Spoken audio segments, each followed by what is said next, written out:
I am going to discuss Impact Lockdown,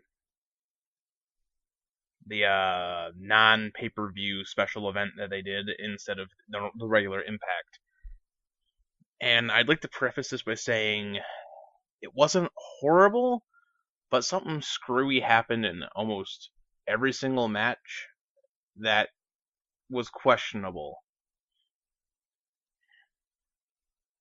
Most of the matches were entertaining. I just think they were booked oddly. Starting off the show, we have the tag team title match, as always, with every match at Lockdown inside a steel cage. With apparently the rules being that you can win by submission, pin, or escaping the cage. So it's Matt and Jeff Hardy versus the Revolution, which is Abyss and James Storm. Now, considering that outside of that there's no DQ or anything, I'm not going to call it super screwy that like Manic got in the ring. Especially considering he was pretty well handled. In fact, he got handcuffed and taken out of the match pretty much. And, you know, Abyss and James Storm, Jeff Hardy, Matt Hardy, they had a pretty good match. A lot of back and forth, a lot of really good spots. But then the screwy thing happened, and over by one of the little cutout holes in the cage, because they have near the bottom on at least two of the sides little cutout areas, so that the camera can look through. One of the camera people can look through without having the cage get in the way of the camera lens. And the Sika or whatever his name is, it's not Sika. The newest member of the Revolution, the Indian guy, grabs Matt and pulls him through the cage. And he's outside. So in my head, I was thinking, so Matt and Jeff are going to win this match, but no bell goes off. I'm like, I'm like in my mind, it's like, well, they made it kind of specified that it doesn't have to be both members escaping in this particular case. So I'm like, why haven't they won? It's okay though. The announcers are on top of this. They're like, they Taz is like, well, he didn't go through the door or over the top of the cage. And I immediately think that's bullshit because I specifically remember cage matches in the past where people have won going through the camera hole. In fact, Homicide has done that, and I know that for a fact. But no, to explain it further, Taz also adds that it was not Matt's intention to go through that hole and get out of the ring, so it does not count. I'm sorry, what? If your intention is to win the match, don't you think you would want to be on the outside of the cage since it wins the match? Regardless of how you got there. So, Matt and Jeff win, but because they wrote this in a completely dumb way for this finish, they don't, and Jeff is in the ring and gets beaten up and pinned, and they lose, and the Revolution retains.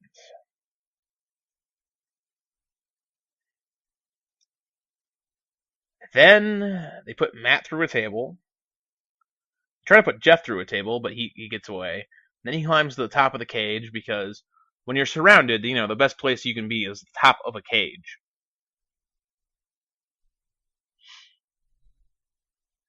And he gets knocked down on the door, and then he falls off the door and lands back first onto the steel steps, supposedly injuring him. It was, honestly, from some angles, it actually looked a lot cleaner of a bump than the original footage made you think it was.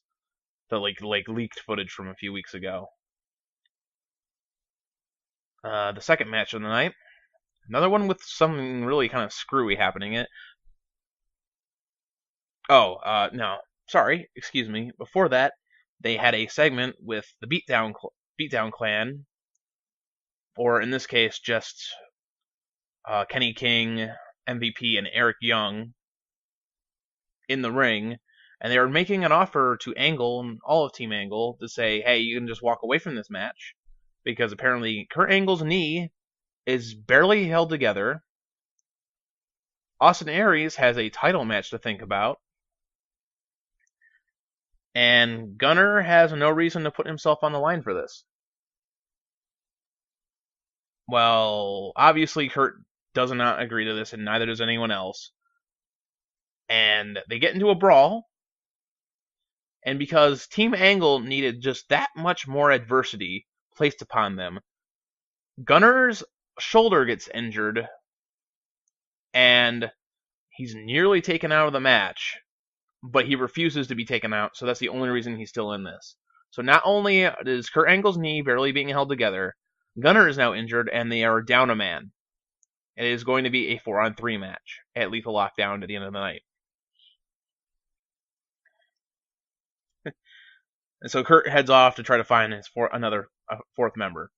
And he doesn't ask anyone else. He's just going to Lashley again, apparently. Even though Lashley has said last week he had wanted nothing to do with it. Anyways, and then I said this is the second match of the night, and again something screwy kind of happens that confused me. It's Havoc versus Awesome Kong, so our knockouts match. And thankfully, unlike last week, the crowd wasn't shitting all over this match by chanting, "We want puppies." Now, there's two big women. They were doing mostly these power strikes and stuff. But the announcers are like, and the match hasn't started yet because they're not yet inside the cage. And then the bell rings. And Taz is just like, okay, I guess the match has started. And I'm just like, how do you start a match where one of the win conditions is you're outside the cage and on the floor when you're not even when you're outside the cage and on the floor? Isn't it automatically end in a tie? This is why you shouldn't have rung the bell until they were inside the ring. I think someone screwed up and rang the bell early. Personally, their match was okay. It was mostly just strikes and them trying to show each other that they're both strong. Awesome Kong wins. I can't. I think the next match. I'm just doing this all off of memory. I think the next match was Eric Young versus Bobby Roode. And this is the one match of the night that didn't have anything super screwy happen in it. They worked a really good match. It was really entertaining. Eric Young got busted open. And Bobby Roode got a win. And he looked upset about having to do this, but he beat Eric Young. He won. I don't know where this is going to go from here, because nothing else really happened.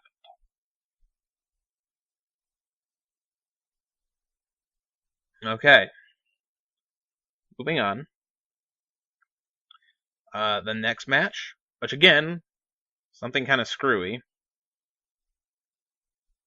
Mandrews and Rockstar Spud versus Tyrus. So, yeah. They never specify that any of these other matches don't have the escape the cage thing. I think one of the points of the cage match is that you can escape the cage to win. So,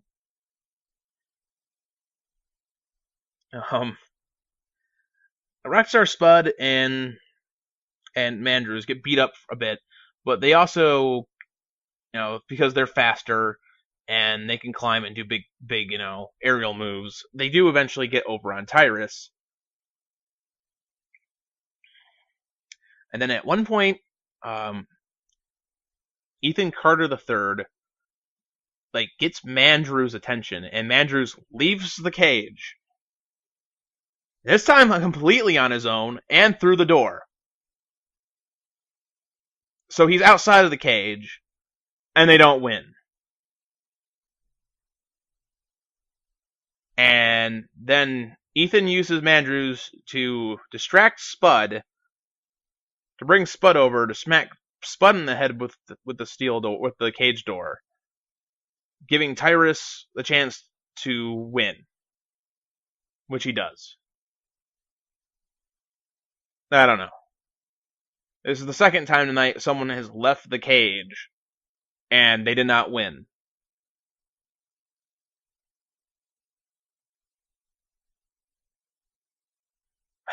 The last match of the night was the Lethal Lockdown.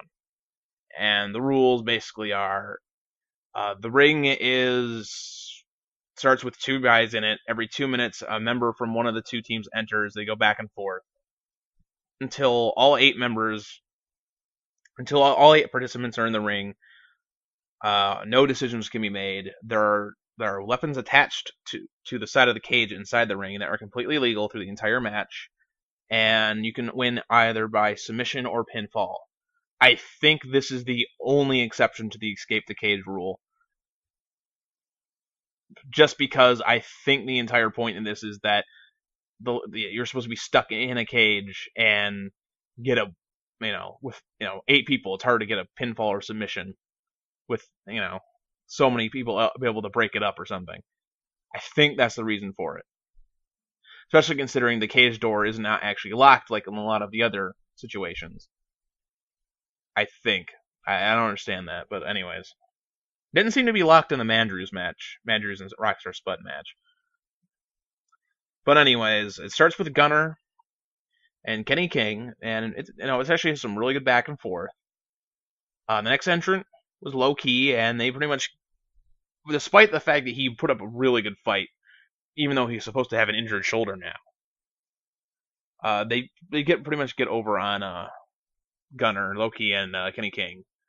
Then this is preceded by Austin Aries, which Austin Aries is a really good wrestler, and they have some really awesome back and forths, and we finally get to see Austin Aries and Low Key tie it up again ever since their last match, which was for the X Division title. That Austin Aries lost his title to Low Key and has yet to get his rematch. And then following that, entered Samoa Joe. And of course, since it's 3-on-2, the Beatdown Clan is got the advantage. And Kurt Angle comes out. And then MVP comes out. And apparently, since they never officially had a 4th member, now apparently pinfalls and submissions are able to be done. But eventually, Bobby Lashley does come out, but he comes in the ring and he offers his hand to MVP. Like, I want to rejoin the Beatdown Clan. The MVP is like, okay, and shakes his hand, and then proceeds to get clotheslined to hell. And Bobby Lashley starts beating up the Beatdown Clan until he gets overtaken by the numbers game. And for the most part, almost the rest of the remainder of the match, through trying to injure them and the fact that they're already all beat up and stuff because of the numbers game, the Beatdown Clan has the upper hand.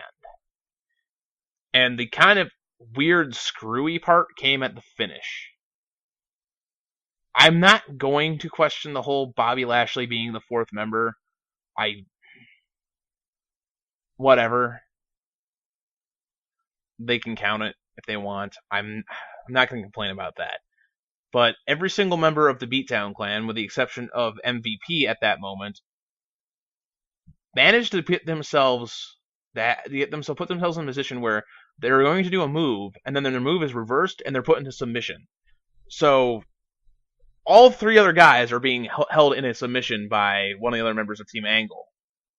And MVP is looking around, sees all the other guys in these submission holds and decides instead of trying to break them free so that he has backup just in case something goes wrong, he's going to go after Bobby Lashley, in which Lashley spears him and pins him for the win. So MVP looks like an idiot. This was not a very well booked show with some good matches with really dumb parts. I don't know what else to say about this. The best match of the night, probably just because it was the cleanest match of the night, was Eric Young versus Bobby Roode. I really enjoyed it. Overall, this was a subpar for a special event. I hope they do better in the future, because if they don't start turning this around, I don't know what they're gonna do. It's getting to the point where it's getting hard to justify anything, any of these weird, stupid decisions they're making. Anyways, that was Lockdown. Everyone take care. Care.